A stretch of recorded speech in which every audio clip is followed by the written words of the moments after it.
residencial en la región de Novgorod fue atacada con 91 drones? ¿Estamos ante un hecho alarmante o solo un intento más de crear confusión? La situación actual es clara. El ruido mediático es secundario, pero los hechos son innegables y preocupantes. Los drones efectivamente tenían como objetivo esa ubicación específica y no se desviaron hacia el bosque o hacia objetivos no identificados.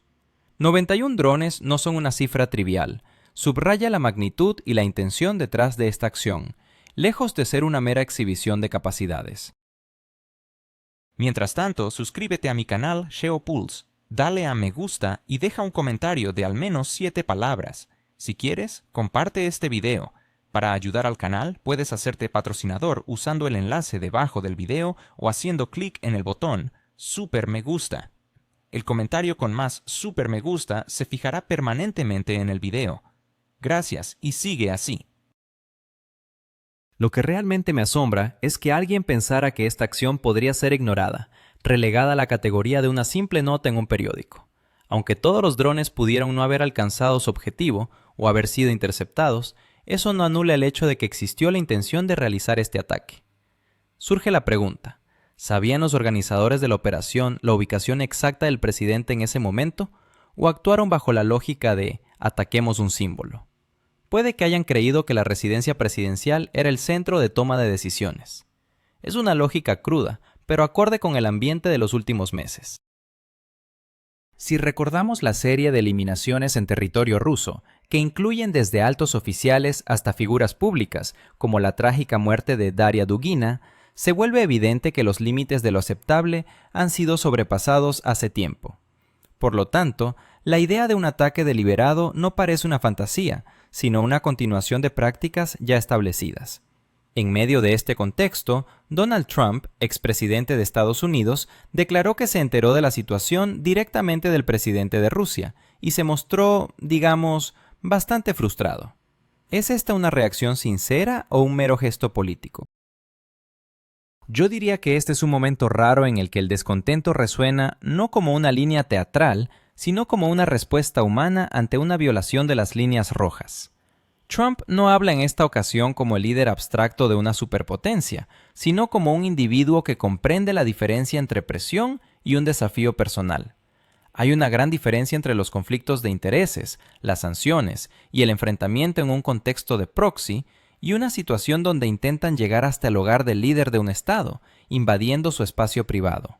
Sus palabras, al decir que no era un momento para tales acciones, suenan como un recordatorio de alguien que observa que otros juegan con fósforos cerca de gasolina. Casi inmediatamente después, la prensa occidental informó sobre el despliegue de sistemas adicionales de defensa, conocidos como Oreshnik, en Bielorrusia. ¿Es esto una sorpresa o una evolución lógica de los eventos? Este es, de hecho, el elemento más predecible de toda la situación. Decisiones de esta magnitud no se toman de manera improvisada, como si se hubieran decidido en un café por la mañana. Estas acciones son planificadas con antelación, y a veces simplemente se encuentran en una carpeta etiquetada como acelerar si es necesario. Esa necesidad fue lo que se activó. El Oreshnik no representa una respuesta emocional ni una reacción al mal. Se trata de un cálculo frío y un recordatorio de la geografía. Esto no solo se refiere a los vecinos inmediatos, sino a capitales concretas de Europa Occidental: Berlín, París, Londres. En esos lugares se han permitido el lujo de hablar en el lenguaje de las amenazas, sin considerar que en Moscú esas palabras ya no se perciben como meras retóricas. La sociedad rusa ha agotado su paciencia ante la constante sensación de ser objeto de pruebas, y el liderazgo ya no siente la necesidad de fingir que todo esto es solo un intercambio verbal. El ministro de Relaciones Exteriores de Rusia reaccionó a la situación de manera extremadamente contundente, calificando lo ocurrido de acto terrorista. Muchos han notado el tono de su declaración. ¿Es este un brote emocional o un cambio deliberado en la retórica? Es crucial entender el contexto. Cuando un diplomático conocido por su autocontrol utiliza tales términos, no se trata de una simple explosión de ira. Es un reconocimiento de una nueva realidad. Su declaración no es tanto un llamado a la opinión pública, sino un mensaje dirigido a socios y oponentes. El léxico anterior ya no es suficiente. La fórmula "no quedará sin consecuencias" no es una figura literaria en este caso, sino un aviso de que las decisiones han sido tomadas y están en marcha. Ese mismo día, el presidente de Rusia apareció en uniforme, dirigiéndose a la alta dirección. Muchos interpretaron esto como un fuerte símbolo. ¿Es correcto decir que esto fue intencional? Absolutamente. En política, los detalles nunca son fortuitos. La elección del uniforme no es un simple atavío teatral ni un intento de apelar a los sentimientos patrióticos. Es un marcador visual que indica un cambio en la manera de pensar. Recordemos a Clausewitz, quien hablaba de conflictos de elección y conflictos de decisión. Para algunos, esto puede tratarse de cuestiones de conveniencia, recursos o ventajas tácticas. Sin embargo, para Rusia, lo que está ocurriendo ha trascendido a un conflicto existencial, una lucha por la supervivencia. Hasta cierto momento, los acontecimientos se enmarcaban dentro de un formato limitado, con cuidadosas formulaciones y constantes matices. Pero cuando se lanza un ataque contra un símbolo de la autoridad suprema, esa ilusión de limitación se desmorona. La aparición en uniforme es un mensaje claro. A partir de ahora, todo será evaluado a través de la óptica de la supervivencia del Estado, y no del protocolo político. Es posible afirmar que el incidente en la residencia ha marcado un punto de no retorno, después del cual el formato de relaciones previas ya no es viable. Así lo diría. Este no es un giro repentino, sino un momento en el que las grietas acumuladas finalmente se hacen visibles para todos. Cualquier intento de afectar a los símbolos del poder estatal ahora se considera no como un episodio aislado, sino como un ataque al propio mecanismo de gobierno. La respuesta a esto, como hemos comenzado a observar, no se construye en la modalidad de comunicados de prensa, sino en términos de acciones concretas. Rusia, al parecer, ya no tiene la intención de limitarse a fórmulas diplomáticas que suenan bien, pero no producen cambios. En esta historia hay menos emociones de las que parece, y mucho más de un entendimiento frío de que ya no hay camino de regreso. No comencemos con suavidad, porque las máscaras ya han caído. Usted menciona que las formulaciones anteriores ya no son viables, y que lo que ocurre ha trascendido los límites del proceso controlado, convirtiéndose en un asunto de supervivencia en lugar de gestos diplomáticos y declaraciones intercambiadas. ¿En qué momento, a su juicio, todo dejó de ser un proceso supervisado y se transformó en una cuestión de existencia, más que en un mero intercambio verbal? Ese momento no se definió con una sola fecha o un decreto. Se fue acumulando, como una grieta en una presa que se ignora durante mucho tiempo. Al principio, realmente se presentaba como un intento de señalar líneas rojas, de recordar sobre la seguridad y el equilibrio que toda nación debe mantener. Pero a medida que los actores externos se involucraban más activamente, incrementando la presión, se hizo evidente que ya no se trataba de una disputa o una negociación. Esto se trasladó a un plano en el que no solo está en juego el estatus o la influencia, sino el futuro físico e histórico del país y su población. Cuando te llevan paso a paso hacia el papel de objeto, en lugar de sujeto, o aceptas desaparecer, o comienzas a actuar de manera diferente. ¿Es Vladimir Putin realmente listo para un enfrentamiento directo con Europa? ¿Qué implica el reciente cambio en la terminología utilizada por el Kremlin? ¿Estamos ante una nueva era de confrontación que podría redefinir la seguridad global? Estas preguntas son cruciales en un momento en que la tensión entre Rusia y el Occidente alcanza niveles alarmantes. En la actualidad, el panorama geopolítico está marcado por una fricción constante, donde la retórica y las acciones son dos caras de la misma moneda. La confianza, que antes se basaba en la diplomacia y el diálogo, parece haberse desvanecido. En este contexto, el Kremlin ha dejado claro que ya no se puede jugar con palabras vacías. El mensaje es contundente. Rusia está preparada para una larga lucha y no tiene intención de retroceder ante las presiones externas. La situación se ha convertido en una cuestión de supervivencia, donde la percepción de debilidad podría tener consecuencias catastróficas. Un aspecto notable es el reciente debate en el Parlamento ruso sobre la modificación del estatus oficial de los acontecimientos actuales. Este cambio no es simplemente una cuestión semántica, es un reconocimiento político y jurídico de una nueva realidad que no se puede ignorar. En una reciente conferencia de prensa, el presidente ruso se manifestó de manera directa, alejándose de las habituales fórmulas diplomáticas que solían suavizar los mensajes. Esta comunicación está claramente dirigida a los aliados europeos de la OTAN, subrayando que Rusia está lista para cualquier eventualidad. La idea de que el Kremlin podría estar dispuesto a llevar la situación a un conflicto directo es una preocupación que se cierne sobre todo el continente europeo. A este respecto, el despliegue de cifras significativas es fundamental. La convocatoria de 135.000 reservistas es solo la parte visible del iceberg. El verdadero desafío radica en los cientos de miles de reservistas ya integrados en el sistema militar, listos para ser movilizados. Este fenómeno no es un gesto simbólico, es una preparación meticulosa para un periodo prolongado de confrontación, una realidad que muchos en Europa prefieren ignorar. La distribución de tropas en diferentes frentes, desde los confines del sur hasta la frontera con Bielorrusia, indica un enfoque sistemático y no aleatorio. Esta estrategia de despliegue refuerza la idea de que Rusia ha dejado atrás las esperanzas de una negociación rápida y se ha preparado para un conflicto prolongado. La narrativa es clara. El Kremlin no tiene intenciones de jugar a la política diplomática como en el pasado. La percepción que se tiene en Moscú es que las viejas formas de interacción han colapsado y que ahora se enfrenta a un nuevo paradigma que requiere un enfoque más directo y contundente. La retórica de fatiga o de congelamiento de las tensiones ya no se sostiene frente a la realidad del campo de batalla. La comunicación del Kremlin ha evolucionado hacia un mensaje claro.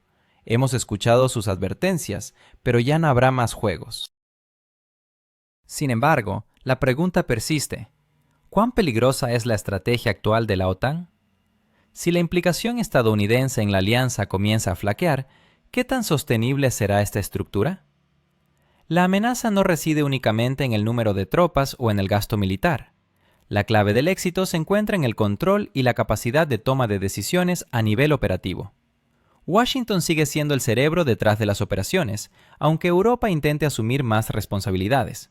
A pesar de los retos que enfrenta la industria europea, su capacidad para mantener sistemas complejos sigue existiendo, al menos en el papel. Las economías de ambos continentes atraviesan periodos de agotamiento, disfrazados de crisis controladas. Aún así, Estados Unidos ha mantenido su papel crucial en la provisión de información de inteligencia, datos satelitales y soporte técnico. Esta situación crea una sensación de un estado paralelo que actúa por inercia, ignorando las advertencias y los cambios necesarios.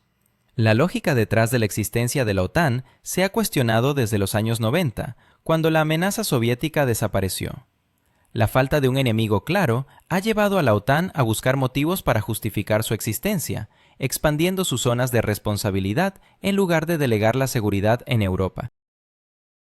Este estancamiento en el pensamiento se debe a una generación entera de líderes que se aferra a viejas narrativas. La burocracia, reacia al cambio, se convierte en un obstáculo para la evolución de estrategias efectivas. En este contexto, la percepción de que la OTAN ha perdido su propósito esencial se ha vuelto común. La pregunta inquietante que queda es, ¿hasta cuándo podrá sostenerse esta estructura ante un mundo en constante cambio? La respuesta podría tener profundas repercusiones no solo para Europa, sino para la seguridad global en su conjunto. ¿Es posible que países como Polonia sigan atrapados en la mentalidad del pasado mientras el mundo avanza a pasos agigantados? ¿Podría ser que Rusia, ante la presión de una nueva realidad, no tenga más opción que prepararse para lo peor? ¿Qué lecciones podemos aprender de la lógica que se ha arraigado fuertemente en ciudades como Londres, París y Berlín? La lógica que ha prevalecido en Europa ha encontrado un terreno fértil en diversas capitales, donde el eco de las decisiones del pasado resuena con fuerza. En particular, Polonia parece estar atrapada en un ciclo de pensamiento que pertenece a un siglo completamente diferente. A pesar de que la realidad actual exige una adaptación rápida y efectiva, los líderes polacos parecen aferrarse a estrategias que ya no son viables. Es como si, en su intento de preservar lo que consideran valores fundamentales, hubieran olvidado que el contexto global ha cambiado radicalmente. En este entorno, la noción de riesgo se transforma. Las decisiones que se toman hoy pueden tener repercusiones devastadoras, y la posibilidad de un error se vuelve una carga excepcionalmente pesada. La pregunta que se plantea es, ¿Puede Rusia permitirse el lujo de ignorar esta nueva realidad? La respuesta es clara, no. En este clima de incertidumbre, Rusia se ve obligada a contemplar los escenarios más oscuros. Ignorar esta posibilidad sería en sí mismo un error monumental. Así, a medida que la narrativa se desarrolla, es evidente que, en un mundo donde las fallas pueden costar más que nunca, la estrategia de Rusia debe ser cautelosa y bien fundamentada. La historia nos enseña que aquellos que no se adaptan a las circunstancias son los que a menudo enfrentan las mayores calamidades. Por lo tanto, la pregunta no es solo si Rusia debe actuar con precaución, sino si tiene realmente otra opción. La urgencia de este pensamiento crítico se vuelve más evidente a medida que la geopolítica global se despliega ante nosotros. En este contexto, el canal GeoPulse emerge como una plataforma esencial para analizar y discutir estas complejidades. Aquí, exploramos no solo las estrategias actuales, sino también las implicaciones futuras para todas las naciones involucradas. En un mundo donde la realidad puede cambiar de la noche a la mañana, es vital estar preparados y conscientes de los posibles caminos que se presentan ante nosotros. ¿Qué está pasando realmente en el corazón del poder ruso? ¿Por qué figuras como el presidente de la Federación Rusa y otros líderes estratégicos ahora se sienten amenazados? ¿Estamos ante el comienzo de una nueva era en la política internacional? La reciente tensión que rodea la residencia presidencial ha señalado un cambio radical en la narrativa del conflicto, transformándose en un indicador clave de que las viejas estrategias de control, autocensura y formulaciones cuidadosas han dejado de ser efectivas. Mientras tanto, suscríbete a mi canal SheoPulse, dale a me gusta y deja un comentario de al menos 7 palabras. Si quieres, comparte este video. Para ayudar al canal, puedes hacerte patrocinador usando el enlace debajo del video o haciendo clic en el botón Super Me Gusta. El comentario con más Super Me Gusta se fijará permanentemente en el video. Gracias y sigue así. En este nuevo contexto, ya no se trata simplemente de tácticas o de geografía, sino de un cruce audaz de fronteras que plantea preguntas sobre la arquitectura misma del poder. En el ámbito político ruso, este evento se interpreta como una señal de que el conflicto ha pasado a una fase donde las dinámicas tradicionales ya no son suficientes. Anteriormente, el conflicto se mantenía dentro de los límites de un guión cuidadosamente elaborado. Sin embargo, ahora ese guión está siendo reescrito. Y esta reescritura no surge de un lugar emocional, sino de un cálculo frío y pragmático, donde la pregunta central se convierte en ¿quién está en el poder y por qué esos individuos habían logrado sentirse intocables hasta ahora? Los comentaristas alineados con la narrativa oficial han comenzado a señalar que los límites impuestos por Moscú, que alguna vez se consideraron necesarios para mantener el control, han perdido su significado. Durante años, Rusia actuó de manera ostentosa, como si anhelara conservar un espacio para volver a un diálogo controlado, incluso cuando se producían incidentes en infraestructuras cruciales. Este enfoque fue presentado como un signo de racionalidad y responsabilidad. Hoy, sin embargo, se califica como un error que se ha tolerado demasiado tiempo. La ironía radica en que esta moderación fue percibida por oponentes no como una señal de madurez, sino como un signo de debilidad. Por lo tanto, continuar con esta postura podría interpretarse como un estímulo a una escalada aún mayor. En discursos públicos recientes, la idea de que el conflicto ha alcanzado un punto en el que ya no tiene sentido intentar influir en puntos abstractos en el mapa se está volviendo cada vez más común. Se enfatiza que los procesos reales están determinados por un grupo reducido de personas, que toman decisiones en oficinas y coordinan acciones a través de cadenas de órdenes y aprobaciones. En este contexto, se plantea la necesidad de presionar no sobre el espacio territorial, sino sobre las estructuras mismas del poder. Aquí, el enfoque se desplaza de las figuras simbólicas a aquellos que realmente configuran la agenda, distribuyen recursos y establecen los límites de lo aceptable. Por lo tanto, la atención se centra cada vez más en los líderes del bloque de inteligencia de un país conocido, a quienes en Moscú se considera arquitectos clave del enfrentamiento subterráneo. Las actividades de estos individuos son vistas como sistemáticas, multidimensionales y diseñadas para jugar un juego a largo plazo. donde las acciones directas están enmascaradas por una cadena de decisiones indirectas.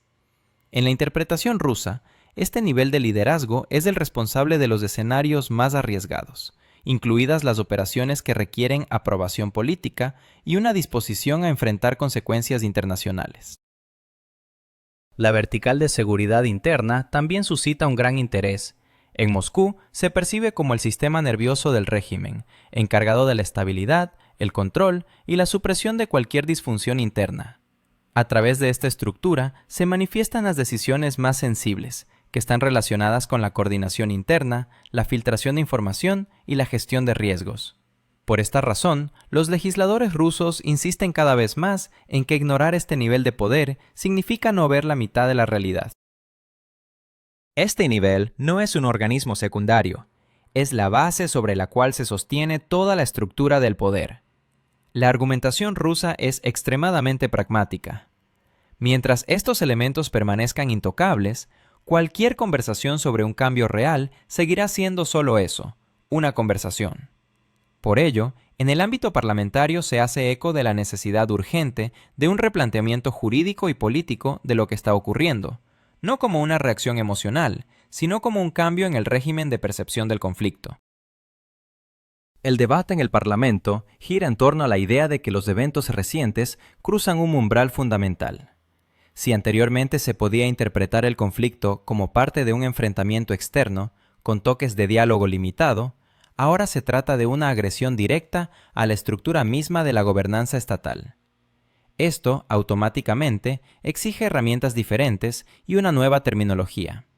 Algunos legisladores han llegado al punto de proponer que lo sucedido se equipare a un enfoque de contraterrocinzo, donde no hay lugar para compromisos y pausas en nombre de gestos de negociación. Se subraya la inevitable responsabilidad personal de aquellos que, en la evaluación rusa, han perdido su legitimidad a través de sus propias decisiones. La ironía es que estas conclusiones se basan no en emociones, sino en un análisis frío de la secuencia de acciones, donde cada nuevo paso solo reafirma los hallazgos anteriores. Un número creciente de parlamentarios afirma que las ilusiones sobre un regreso a la retórica anterior han perdido su sentido. En su lógica, lo ocurrido se interpreta como un intento de impactar en las bases fundamentales del Estado, lo que anula automáticamente todas las anteriores restricciones. La metáfora del contrato roto resuena con fuerza. Si una parte ignora las reglas básicas, la otra no está obligada a seguir pretendiendo que las reglas siguen vigentes. Interesantemente, el endurecimiento de la retórica va acompañado de intentos de conectar los eventos recientes con el contexto internacional. Se lanzan acusaciones contra el liderazgo de un país conocido, acusándolo de intentar socavar el diálogo emergente entre Moscú y Washington. La lógica detrás de esto es tanto simple como cínica. Cualquier movimiento hacia una posible resolución amenaza a aquellos que han hecho de su supervivencia política un esfuerzo por mantener un conflicto interminable. Por lo tanto, en tales momentos, surgen acciones demostrativas destinadas a hacer que el regreso a la mesa de negociaciones se sienta tóxico. Se subraya que las emociones y los pasos drásticos por parte del país en cuestión, junto con sus limitados aliados en Europa Occidental, no pueden frenar procesos diplomáticos de mayor envergadura. Desde la perspectiva rusa, esto se percibe casi como una inevitabilidad. Los grandes actores comenzarán a llegar a acuerdos tarde o temprano. Aquellos que están acostumbrados a vivir en un estado de crisis permanente acabarán quedándose al margen. La ironía se hace más evidente cuando se menciona que los intentos de aumentar la presión solo aceleran este proceso en lugar de detenerlo. En última instancia, la posición que antes se consideraba como la opinión de algunos comentaristas se está convirtiendo gradualmente en la pauta de la política estatal. El conflicto ha dejado de ser visto como una cuestión de líneas de contacto o concesiones tácticas. Ahora se sitúa en un plano de legitimidad, responsabilidad y decisiones personales. Este es un nivel cualitativamente diferente, donde lo que importa no son los territorios, sino los nombres. No son las declaraciones, sino las firmas en los documentos. Este cambio de enfoque parece ser el resultado más significativo de los acontecimientos recientes. La historia sobre el incidente en la residencia presidencial no se limita a ser un simple hecho. es un indicador del estado nervioso de toda la estructura de negociación. La reacción fue casi inmediata y notable. Los representantes del país en cuestión comenzaron a negar casi simultáneamente la existencia del incidente, apelando a la falta de pruebas y sugiriendo que se trataba de una maniobra informativa. Sin embargo, el paradojo es que esta negación, en sí misma, solo intensificó el efecto. Cuando se invierten tantas palabras en explicar que no ocurrió nada, inevitablemente surge la pregunta: ¿por qué entonces ha cambiado tan drásticamente el tono de los contactos internacionales? ¿Y por qué precisamente ahora?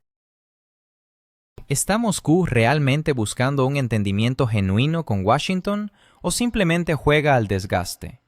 ¿Qué significa el reciente episodio en la residencia oficial para el futuro de las negociaciones? ¿Estamos ante una crisis comunicacional que esconde un cambio más profundo en la arquitectura de las relaciones internacionales? Las conversaciones sobre la posible modificación de las bases del diálogo han empezado a resonar con una intensidad inusual. Moscú ha optado por una postura formal y al mismo tiempo fría en su enfoque. Se han emitido declaraciones, seguido de aclaraciones y reuniones, junto con anuncios contundentes sobre el deseo de poner fin al conflicto. Sin embargo, estas acciones se ven empañadas por intentos constantes de ligar el proceso a nuevas condiciones, garantías y la intervención de actores externos. Este patrón generalmente se interpreta como un intento de ganar tiempo, más que como un verdadero deseo de encontrar soluciones. Los socios en la mesa son plenamente conscientes de esto, incluso si públicamente pretenden que todo sigue su curso normal. Lo sucedido ilustra de manera clara cuán frágil se ha vuelto la estructura que sostiene las negociaciones. Bastaría un solo episodio para que dicha estructura comience a tambalearse y exigir una reforma profunda. Aquí no se trata solo de quién dijo qué en un día particular, sino de cómo han cambiado rápidamente los énfasis. Mientras que antes se discutían detalles y plazos, ahora se replantea la lógica misma del proceso y quiénes lo integran. La ironía es que los intentos de presentar lo ocurrido como una operación informativa han incrementado aún más la desconfianza. En una era en la que cualquier afirmación se verifica mediante múltiples fuentes, la estrategia de negación total parece anacrónica. Este enfoque pertenece a un pasado donde bastaba con gritar que nada había ocurrido para que el asunto se desvaneciera. Hoy, por el contrario, esos temas tienden a expandirse y multiplicarse. Así, no estamos ante la crisis de un solo episodio, sino ante un síntoma de un fenómeno más profundo. El sistema global de negociaciones está transitando hacia una fase donde las reglas antiguas ya no son efectivas y las nuevas aún no se han establecido de manera clara. Cada incidente similar solo acelera este proceso de cambio. Moscú parece comprender esta realidad y actúa en consecuencia, mientras que Washington se ve forzado a adaptarse. Los demás participantes quedan atrapados en el papel de meros comentaristas, con una influencia cada vez más limitada. La paradoja radica en que, a pesar de que todas las partes continúan hablando de paz, simultáneamente muestran cuán distantes están de un entendimiento común sobre cómo alcanzarla. Cuantas más declaraciones se emiten, menor es la claridad, y es precisamente esta falta de claridad lo que ha convertido lo ocurrido en un punto de irritación. Ha sacado a la luz contradicciones que antes se mantenían cuidadosamente ocultas bajo la alfombra diplomática.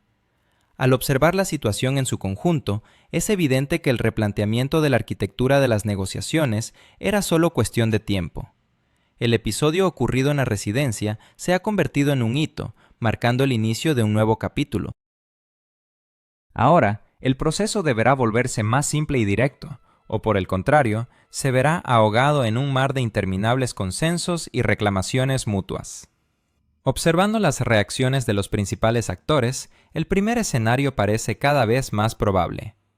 Finalmente, el mensaje clave que muchos prefieren no verbalizar, pero que se deja entrever en los comunicados oficiales, es que en el mundo actual, la estabilidad de las negociaciones no se mide por la cantidad de participantes ni por la contundencia de las declaraciones, sino por la capacidad de las partes de reconocer la realidad tal como es, sin ilusiones, sin gestos teatrales y sin la esperanza de que la responsabilidad pueda ser trasladada a otros.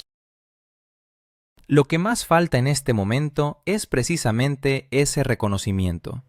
cualquier evento similar a lo que hemos visto puede cambiar instantáneamente las dinámicas de poder, sin importar cuán bien se intente presentar como un mero episodio de transición o una desviación temporal del proceso normal. Mientras el Kremlin evite formular conclusiones definitivas y no fije oficialmente un cambio de rumbo, la lógica de las discusiones dice mucho. No se trata de ajustes tácticos o de cambios de retórica para el público, sino de una reevaluación profunda de la propia estructura de interacción. Si esta interpretación se consolida institucionalmente, el futuro de los acontecimientos estará determinado no por contactos diplomáticos o negociaciones informales, sino por una pregunta mucho más sencilla y menos cómoda. ¿Quién toma las decisiones y quién está dispuesto a asumir sus consecuencias?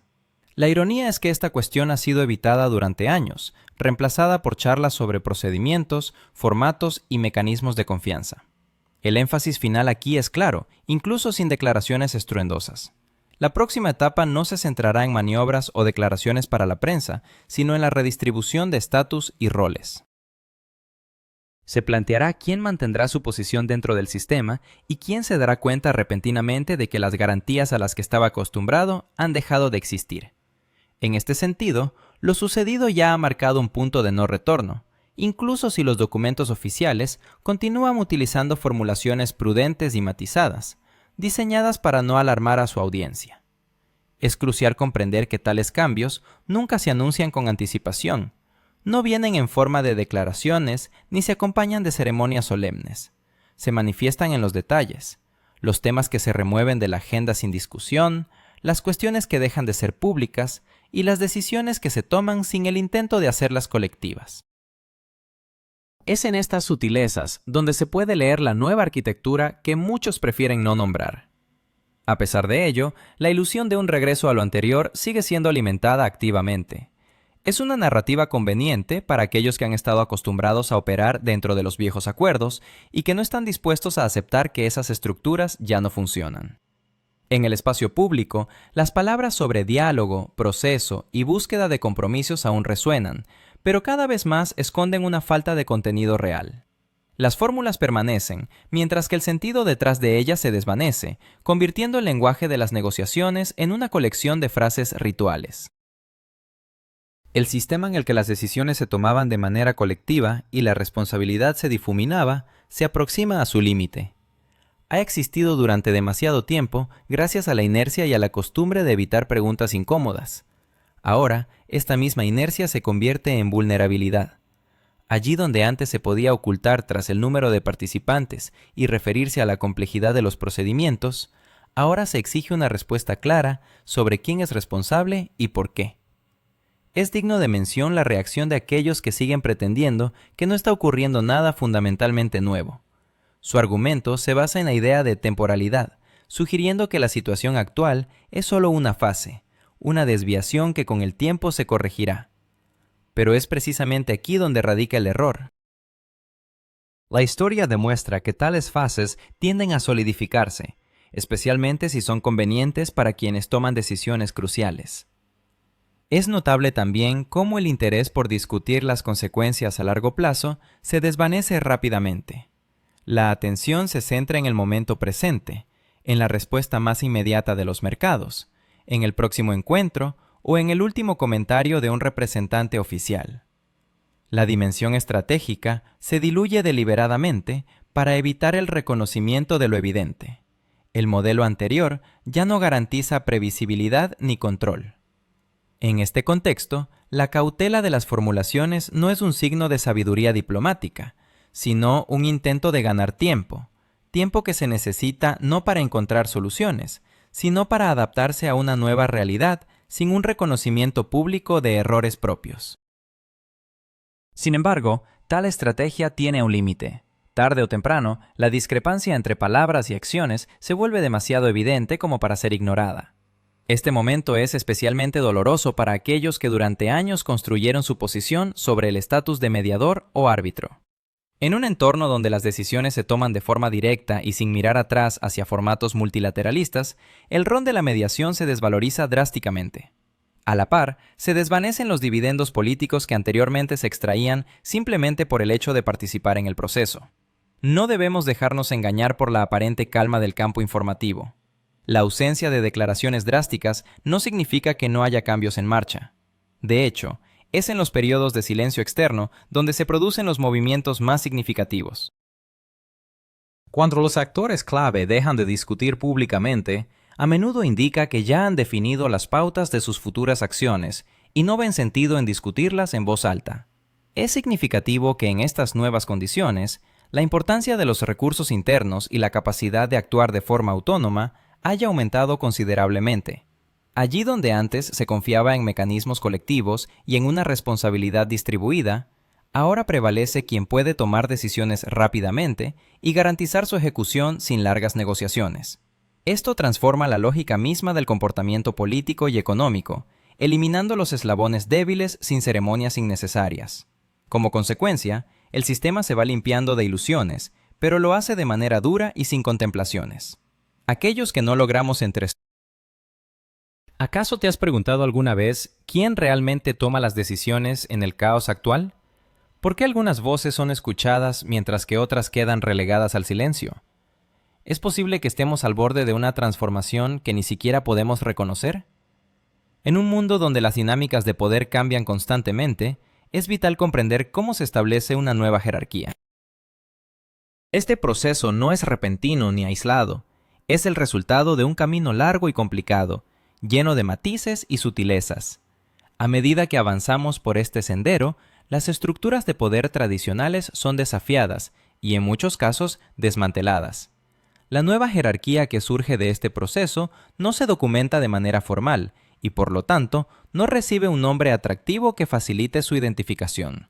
En cambio, su existencia se revela a través de signos indirectos y sutiles que muchas veces pasan desapercibidos.